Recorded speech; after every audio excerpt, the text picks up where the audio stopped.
Hi, welcome and thanks for joining. I'm Todd Frahm. I'm a partner with Tyler Law LLP, and we are here to talk about today's topic, everything that a real estate agent needs to know about general partnerships in California. And in the next 10 to 15 minutes, I'm going to walk you through who can sign for a general partnership, which documents to request and review, and the practical steps that keep deals on track and protect your commission. And as always, this is general information for California practice and is not to be considered legal or tax advice. For specific deals, we always recommend that you involve counsel early. So why do general partnerships matter? General partnerships show up as buyers, sellers, landlords, tenants, and joint venture vehicles, especially in smaller investments, family holdings, and legacy assets. For agents, partnerships raise some unique issues. Two or more partners typically have authority to bind the partnership, but internal agreements may limit that authority. So your job is to verify identity, authority, and capacity, and to make sure the contract, escrow, and recordable documents reflect the correct party and signer. So a general partnership in California forms when two or more persons carry on a business for profit as co-owners. That's it. There is no filing required to exist. The California Uniform Partnership Act governs by default, and unless modified by agreement, each general partner is an agent of the partnership and can bind it in the ordinary course of business. Partners are jointly and severally liable for the partnership obligations, and so authority and accuracy matter. Many partnerships will adopt a written partnership agreement, and optionally, they can file a statement of partnership authority with the Secretary of State to define and publicize who can sign on behalf of the partnership. By default, as I stated, any partner can bind the partnership for acts in the ordinary course of business. However, internal agreements can limit or require certain approvals, such as unanimous consent of the partners, a supermajority of the partners, for things like buying or selling, borrowing, or encumbering real property. And if a statement of partnership authority is filed and recorded, it can expand or restrict a named partner's real estate signing authority and give constructive notice to third parties. The bottom line is you should never assume that any partner can sign for a property deal. Verify authority in writing and align that with your public findings. So when dealing with a general partnership, ask for these items up front. One would be the partnership agreement, or at least the sections dealing with management, partner authority, consent thresholds, and real estate transactions. Two would be any amendments, joinders, partner admissions or removal documents. Third would be a statement of partnership authority from the California Secretary of State. And if real property is involved, check for a recorded counterpart in the county where the property sits. Four would be a partnership resolution or written consent approving the specific transaction and naming the authorized signer or signers, as the case may be. Five would be a certificate of partnership or opinion substitute. Often that's going to be a short officer-style certificate signed by the managing partner and attaching the resolution and confirming good standing and incumbency. And six, if the partnership uses an assumed name, or you might hear that fictitious business name or a DBA, that type of thing, obtain the filed fictitious business name statement from the relevant county so that title and escrow can confirm the correct legal name. How do you do that? I mean, how do you verify authority? Well, here's a kind of a step-by-step process that I would recommend. Step one would be identify the exact legal name of the partnership and any fictitious business name. Step two would be confirm who the partners are and how decisions are made by reviewing the partnership agreement and any amendments. Step three would be obtain a transaction-specific resolution or consent that identifies the property, the price or rent, the other party to the transaction, the escrow and title company to be used, the names of the authorized signer or signers. Step 4 would be to check to see if there is a statement of partnership authority, and if recorded, confirm that it is current and consistent with the resolution you were given. Step 5, as always, pre-clear these items with title and escrow so that they accept the authority documentation and the signature block that you are proposing. I'm going to attach here, we're going to show you some examples of how partnerships should sign. Here are some clean signature examples. One would be, just ABC Partnership, a California general partnership by Jane Doe, partner. Example 2 were 2 signatures. That would be the same signature block essentially, and it would just have comma and Mark Lee, partner. If it operates under a DBA, as always, in a DBA, you're not using the DBA name in any legal documents. That is a fictitious business name. You keep the legal name in the signature block, and you can reference the DBA in the body, not as the signing party. So, and then also ensure that the capacity of partner or managing partner appears on the signature line, and that it matches the authority documents that you were given. I think it's a good idea to look for red flags in any transaction. Red flag 1 when dealing with a general partnership would be that there's no written partnership agreement, or there's just a flat-out refusal to provide the authority sections. In a case like that, you're going to require transaction-specific unanimous or majority consent signed by all the partners or by the number required under statute. Red flag 2 that we'd see would be, and this happens quite a bit, where we got conflicting stories about who the partners are and who manages.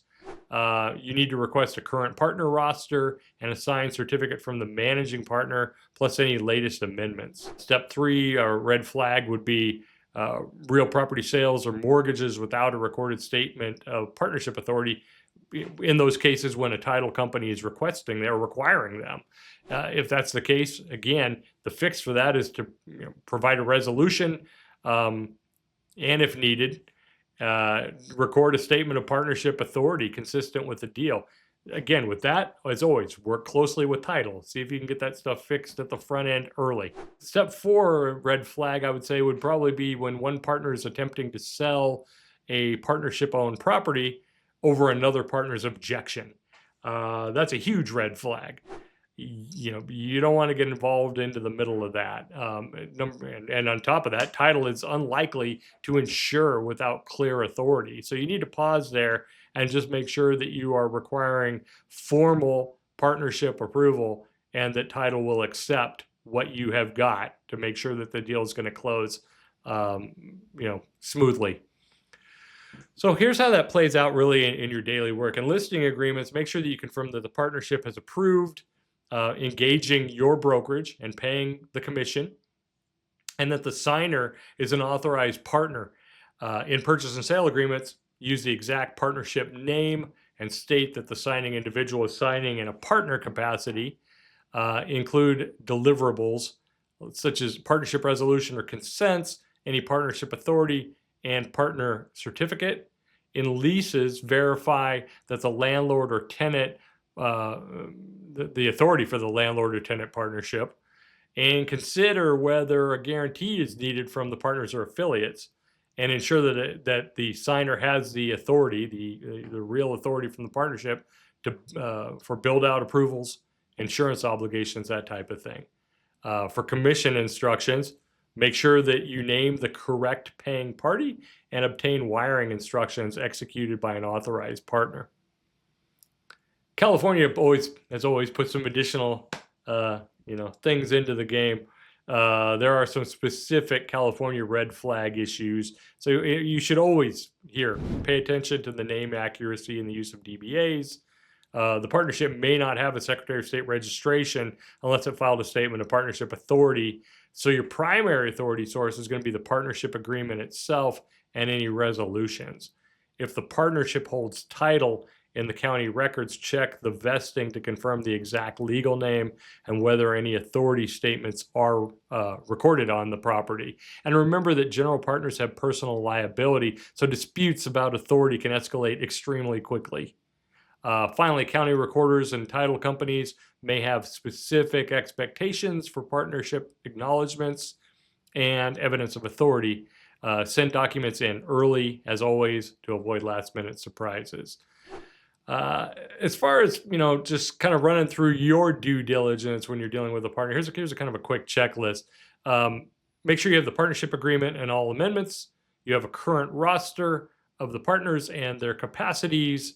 Check to see if there's a statement of partnership authority with the Secretary of State is where it would be filed, and any recorded versions of that. Transaction, make sure there's a transaction-specific resolution or a written consent naming the property, the price and rent, the signers. Make sure that if there's a fictitious business name, that you have the fictitious business name filing. Good standing confirmations and tax certificates if they are required by title. That should do you well for keeping yourself pretty well out of trouble. And then before circulating it for signature, just do a quick 2-minute check and see, does the contract use the exact partnership legal name that matches title and any recorded statements? Does the signature block show partner or managing partner for the signer? If 2 signatures are required by the partnership agreement, are both present? Are the same names and titles used consistently across the letter of intent, the purchase and sale agreement, or the lease, the escrow instructions, or any deed and memoranda? So again, the things to look out for, some of the common pitfalls would be, one where a single partner signs a sale contract where the partnership agreement requires a majority or unanimous approval. You avoid that by getting the partnership resolution first and making it a deliverable. Pitfall 2 would be using the fictitious business name of the legal partnership on contracts and deeds. And you just avoid that by contracting with the legal name.